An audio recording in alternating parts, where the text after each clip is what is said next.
Shalom, di sini dengan Michael Katwani dan istri saya, Togus Yasyanti. Pada 6 Juli kemarin, saya melakukan rapid test. 2 jam kemudian setelah melakukan pengambilan darah, saya dinyatakan positif. Puji Tuhan juga tidak membuat saya menjadi khawatir. Saya cuma berkata bahwa, kalau memang saya positif, tapi selama saya tidak ada symptoms, maka yang saya akan lakukan adalah isolasi mandiri. Minum vitamin dan kemudian memperkuat diri dengan olahraga dan juga makan yang lebih bergizi, buah dan sayur-sayuran. Setelah itu, ternyata terjadi sebuah perubahan di rumah kami.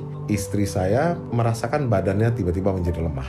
Rasa sakit yang saya alami itu awal-awalnya adalah dada terasa sakit, batuk-batuknya juga sering batuk-batuk kering, serta perut terkadang rasa melilit itu timbul tenggelam. Kemudian rasa itu meningkat kepada keletihan yang amat sangat, dari ujung kaki sampai kepala terasa linu atau nyeri, terutama untuk ambil nafas dan buang nafas pun dada terasa dipukul-pukul. Dalam masa itu banyak hal yang berkecamuk dalam pikiran saya, terutama iblis mencoba mengganggunya lewat pikiran, seperti halnya kematian. Contohnya pada saat di IGD, bahwa pasien yang tersuspek COVID saat mau berpindah ke ruang lainnya harus ditutup dengan keranda, dan itu tidak enak sekali rasanya, berbau kematian, supaya tidak menularkan ke pasien atau pengunjung lain. Kemudian saya merasa terasingi, terisolasi,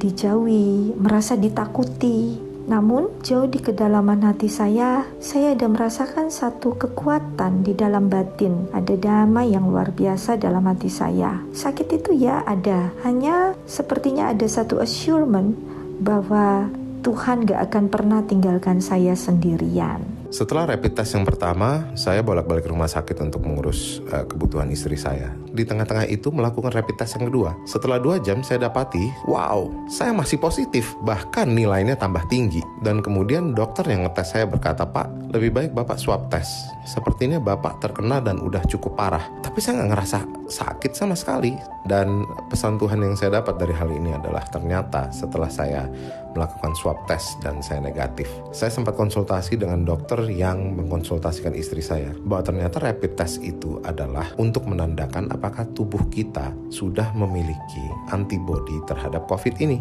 Dan ketika saya nyatakan bahwa saya punya semakin tinggi, dokter tersebut malah menganjurkan saya, kalau begitu siap-siap untuk donor darah. Darah Anda sudah memiliki antibodi untuk COVID. Yang saya dapati di sini adalah Tuhan sanggup mengubahkan kondisi yang mungkin orang lain berkata sudah berbahaya, atau mungkin orang bilang sudah kena COVID, tapi ternyata Tuhan mengubahkan dan berkata, kamu ternyata sudah punya antibodinya, dan bahkan bisa menjadi sebuah berkat bagi orang lain.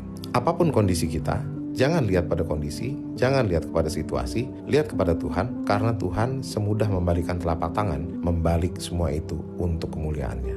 Hidup itu adalah sebuah kesempatan, dan kita harus menggunakan kesempatan itu dengan baik. Dan bahwa kita diberikan kesempatan hidup oleh Tuhan, itu bukan untuk diri kita sendiri, tapi melainkan kita harus gunakannya untuk orang lain. Dan juga mengapresiasi pekerjaan lebih lagi, dan bekerja dengan lebih sungguh-sungguh tanpa mengenal pamrih. Pesan Tuhan yang saya dapatkan melalui pengalaman ini, yang pertama adalah, we have to face the problem with the right way. Hadapi masalah kita dengan cara yang tepat, apapun itu bentuk masalahnya. Saat masalah itu menghimpit, jangan panik, tapi hadapi masalah itu dengan hati yang teduh dan tinggal tenang, serta percaya dengan iman yang teguh.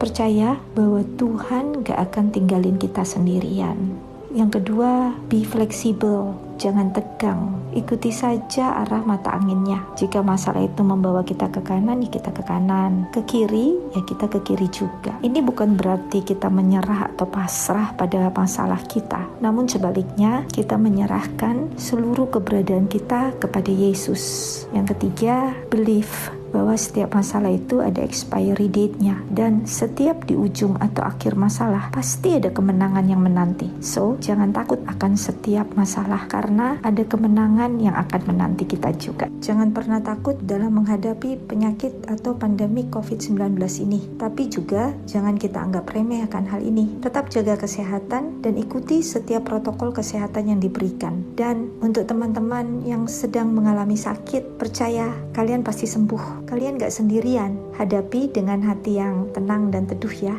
Biar dalam kelemahan kita, justru kuasa Tuhan menjadi sempurna. Tuhan Yesus memberkati.